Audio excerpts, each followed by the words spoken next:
Break के बाद स्वागत है एक बार फिर से आप सभी का सी न्यूज भारत में। अहमदाबाद में ड्रग्स के काले कारोबार पर क्राइम ब्रांच ने बड़ी कार्यवाही करते हुए भेस बदलकर छापेमारी की और करोड़ों के नेटवर्क को झटका दिया। इस ऑपरेशन में पुलिस ने 2 तस्करों को गिरफ्तार किया है। अहमदाबाद क्राइम ब्रांच ने शहर में नशे के कारोबार के खिलाफ बड़ी कार्यवाही करते हुए घी काटा इलाके में छापेमारी की। ये कार्यवाही खुफिया जानकारी के आधार पर की गई, जिसमें पुलिस ने 412 ग्राम मेफेड्रॉन ड्रग्स बरामद की, जिसकी कीमत करीब 41 लाख रुपए बताई जा रही है। इस कार्यवाही के दौरान क्राइम ब्रांच ने मालाराम रबारी और अशोक दर्जी नाम के 2 आरोपियों को गिरफ्तार किया है। पुलिस के अनुसार ये दोनों आरोपी अहमदाबाद के अलग अलग इलाकों में घूमकर छोटे तस्करों को ड्रग्स सप्लाई करते थे। जांच में सामने आया है कि ये आरोपी स्थानीय नेटवर्क के जरिए नशे का सामान आगे सप्लाई करते थे। वहीं इस पूरे रैकेट का मुख्य सप्लायर विकास बिश्नोई अभी फरार है, जिसकी तलाश क्राइम ब्रांच लगातार कर रही है। क्राइम ब्रांच ने दोनों आरोपियों के खिलाफ NDPS एक्ट के तहत मामला दर्ज कर लिया है और पूरे नेटवर्क की गहराई से जांच शुरू कर दी है। पुलिस ये भी पता लगाने में जुटी है कि इन आरोपियों का शहर में और किन किन लोगों से संपर्क था और इससे पहले कितनी बार ड्रग्स की सप्लाई की गई।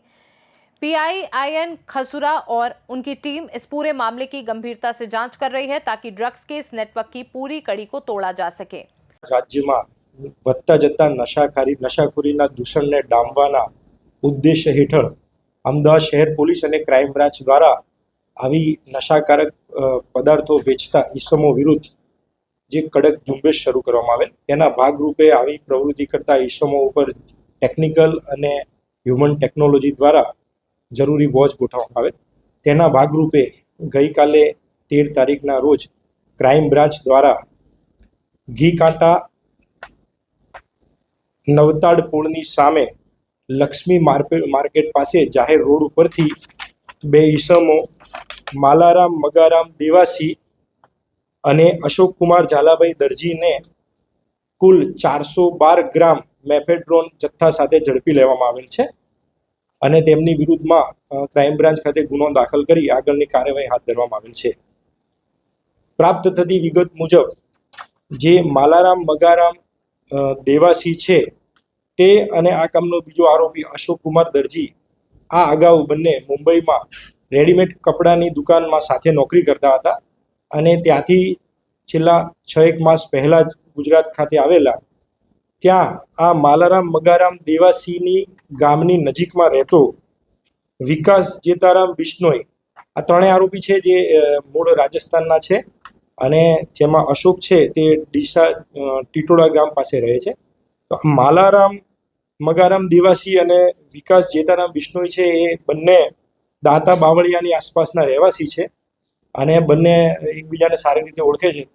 આ બંને જણાએ આજથી 5-1 માસ પહેલા રખિયાલ પુષ્પક એપાર્ટમેન્ટની અંદર શ્રી ઓમ ફેશન નામની રેડીમેડ કપડાની દુકાન શરૂ કરેલી અને ત્યાં બંને આ લેડીઝ કપડાનો વ્યવસાય કરતા હતા।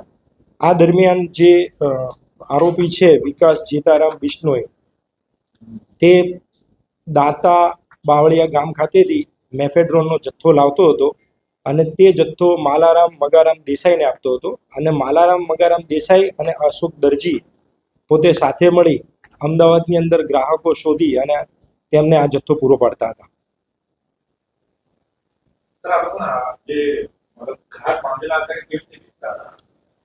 મેં કહ્યું એમાં છેલ્લા 4 મહિનાથી જ આ લોકોનું નેટવર્ક અમદાવાદમાં એક્ટિવ થયું હતું, જેમાં એમને અગાઉ પણ આવી પ્રકારે પોતાની પ્રાથમિક પૂછપરછમાં જણાવ્યું છે કે અગાઉ પણ આવી રીતે માલ લાવી અને અમદાવાદની અંદર તેમને નાના નાના વેપારીઓને આપેલું છે, જે બાબતે હાલ તેમની રિમાન્ડ મેળવી અને આગળની પૂછપરછ ચાલુ છે।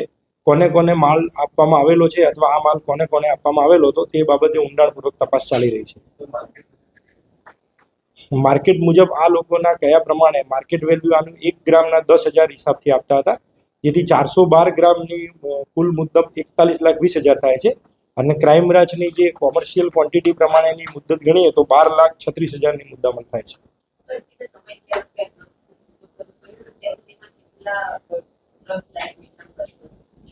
આ લોકોએ પ્રાથમિક પૂછપરછમાં એવું જણાવ્યું છે કે 5-1 મહિના પહેલા અમને રખિયાલ ખાતે એક શ્રી ઓમ ફેશન નામની દુકાન શરૂ કરેલી અને એમાં જે હાલના ત્રણેય આરોપી છે, જેમાં એક આરોપીની ધરપકડ બાકી છે, તે વિકાસ અને મગારામ દેસાઈ બંને પાર્ટનર હતા અને તેમણે અશોક દરજીને કામ ઉપર રાખેલો અને આ ત્રણેય જણા મળી અને છેલ્લા 5-6 મહિનાથી આ ધંધાની અંદર સંડોવાયેલા હતા. અગાઉ પણ એમને આવું 1-2 વખત કરી ચૂક્યા છે, જે બાબતે તપાસ ચાલુ છે.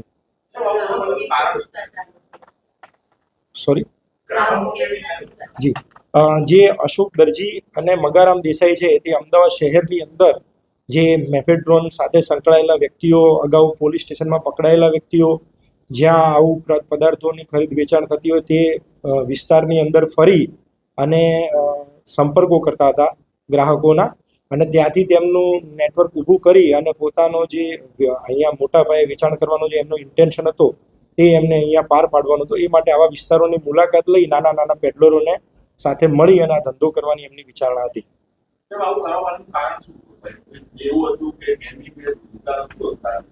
મેં કહ્યું એમ ત્રણેય આરોપીઓ અગાઉ ધંધા અર્થે મુંબઈ રહેલા. મુંબઈની અંદર એમનો ધંધો વ્યવસ્થિત જામ્યો નહીં, એટલે એમને પાછો અમદાવાદમાં આવી અને આ ધંધાનો વિકાસ કરવા માટે એમને પૈસાની જરૂર હતી અને એ ઝડપથી પૈસા કમાવાના ઇન્ટેન્શનથી એમને આ નશાકારી પ્રવૃત્તિમાં એ ઉતરેલા છે, એવું એમની પૂછપરછમાં જણાવે છે. આરોપીઓ 5-7 ચોપડી જ ભણેલા છે, કોઈ લાંબો ધોરણનો અભ્યાસ કર્યો એવું એમની પાસેથી જણાવેલું છે.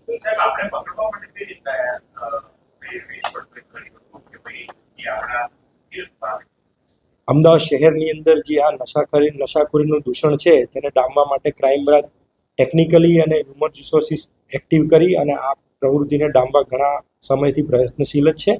એના ભાગરૂપે ક્રાઇમ બ્રાન્ચની ટીમને એક બાતમી હકીકત મળેલી હતી કે આ જે વ્યક્તિઓ છે એ આવી રીતે પોતાની પાસે માલ રાખી અને જુદા જુદા વિસ્તારોમાં જઈ અને નાના નાના પેડલરોને શોધવાનું કામ કરે છે અને જેના ભાગરૂપે એ 13 તારીખના રોજ ઘી કાંટા નવતાડ પુલની સામે આવવાના છે એવી ચોક્કસ હકીકત ક્રાઇમ બ્રાન્ચને મળેલી અને ચોક્કસ હકીકત ઉપરથી ક્રાઇમ બ્રાન્ચે સમગ્ર માહિતી એકત્રિત કરી અને ક્રાઇમ બ્રાન્ચની જુદી જુદી ટીમના માણસો આ વોચ આધારે અલગ અલગ વેશ ધારણ કરી અને ત્યાં આજુબાજુમાં રોકાઈ ગયેલા અને જ્યાં તેમને मुद्दामाल साथे झड़पी पाडवामां आवेल छे. अहमदाबाद से सीनू संवाददाता यज्ञेश गोस्वामी की रिपोर्ट। क्राइम ब्रांच की इस कार्यवाही से ड्रग्स तस्करों में हड़कंप मच गया है, लेकिन मुख्य आरोपी की गिरफ्तारी के बाद ही इस पूरे नेटवर्क का खुलासा पूरी तरह हो सकेगा। खास रिपोर्ट में फिलहाल के लिए इतना ही। बने रहिए सी न्यूज़ भारत के साथ। हर खबर आपके साथ, आपके हाथ।